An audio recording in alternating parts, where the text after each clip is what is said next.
Ecclesiastes chapter 1 verse 1 through 11. The words of the preacher, the son of David, king in Jerusalem. Vanity of vanities, says the preacher. Vanity of vanities. All is vanity. What does man gain by all the toil at which he toils under the sun? A generation goes, and a generation comes, but the earth remains forever. The sun rises, and the sun goes down, and hastens to the place where it rises. The wind blows to the south, and goes around to the north. Around and around goes the wind, and on its circuits the wind returns. All streams run into the sea, but the sea is not full. To the place where the streams flow, there they flow again. All things are full of weariness. A man cannot utter it. The eye is not satisfied with seeing, nor the ear filled with hearing.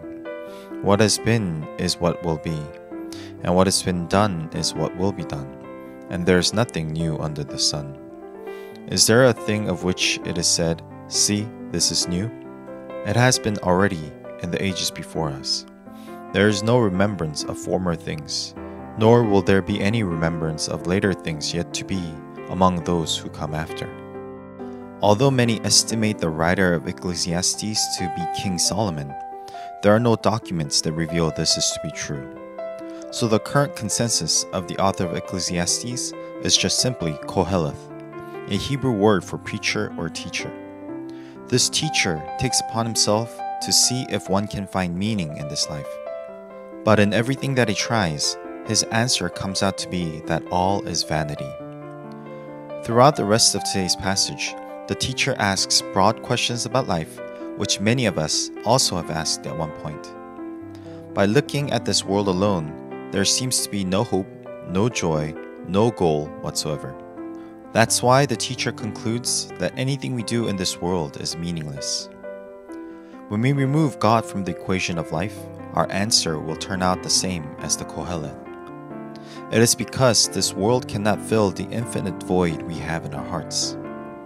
One preacher eloquently stated that we all have a cross-shaped hole in our inner soul that can only be filled with Jesus Christ himself. Only when we begin to look towards Jesus will our hearts find the joy and hope we have been searching all along. Psalm chapter 16 verse 11 says, "You make known to me the path of life. In your presence there is fullness of joy. At your right hand are pleasures forevermore." In contrast to the teacher of Ecclesiastes, the writer of Psalms constantly proclaims the joy, life, and pleasure that is in God. Thus, a simple equation can be formed. Without God being the center of one's life, he or she will continue to cry out vanity. When God is in the center of our lives, our lips will never cease to cry out praises of joy.